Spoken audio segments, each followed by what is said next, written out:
Hi, my name is Stillman, and I'm the founder of FoodWise Mobile. We're the app that's here to read labels and decode the barcode for you. And today I wanted to talk to people about what I think of as nutritional ideologies. You've definitely gone to your doctor or your dietitian and had them say to you, you have to follow this diet, you've got to follow that diet, you can't eat this, you can't eat that. And a lot of that is in response to consumers saying, I want clear rules about what I should or shouldn't eat so that I don't have to think about it. But the reason that what I call nutritional ideologies are dangerous is that they set us up for big failure. They also set us up to put some people in control of information, and then people who may be on the fringe who have a really good idea end up getting sidelined or even legally shut down. That's come up in the last 2 years in two cases. The first is Gary Fettke, and the second is Tim Noakes. Gary Fettke is an Australian orthopedic surgeon who basically has been gagged by the Australian government for giving people dietary advice. He's advocating a low-carb, high-fat diet. Tim Noakes is a professor in South Africa who's an expert in sports, exercise, and nutrition, and he similarly was basically dragged in front of a tribunal that seemed a lot like a witch hunt. The problem with doing this is that it's really an abrogation of our right to free speech. I couldn't believe when I saw this happening that Western governments were actually questioning the rights of these individuals to have opinions on the subjects that they'd studied and made their livelihoods, but that's exactly what happened. The problem with this is what a lot of people like to call technocracy. Technocracy is where you take people who have technical knowledge and you make them in charge of given sphere of life, whether it's a public water supply, the practice of medicine, the practice of dietetics, or whatever.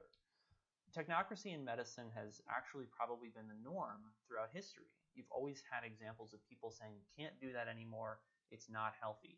A lot of that actually goes back to sort of religious superstition way back in the day that I won't get into.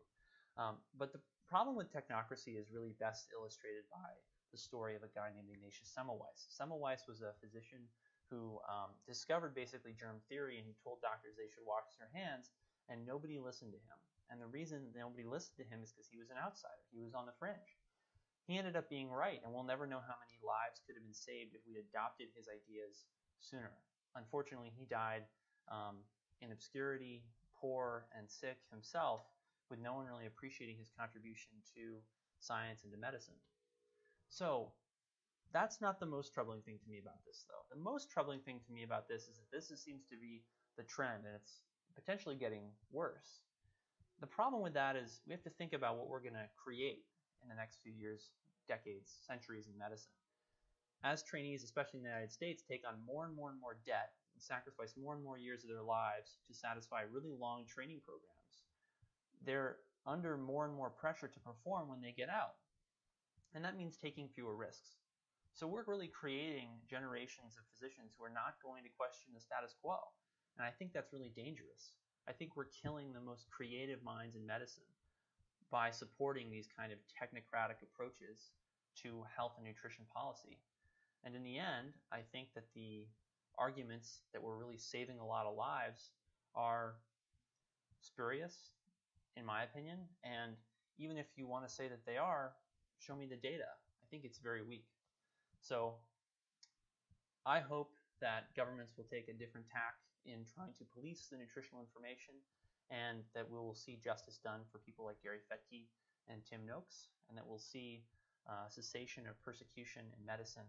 The reason being, most of all, that in the end, I think these groups, these warring camps, sometimes spend way too much time fighting each other, while the common enemies, refined food, processed, highly industrialized oils and fats, are quietly laying waste to the public health. And I think that's really where we should be focusing our efforts.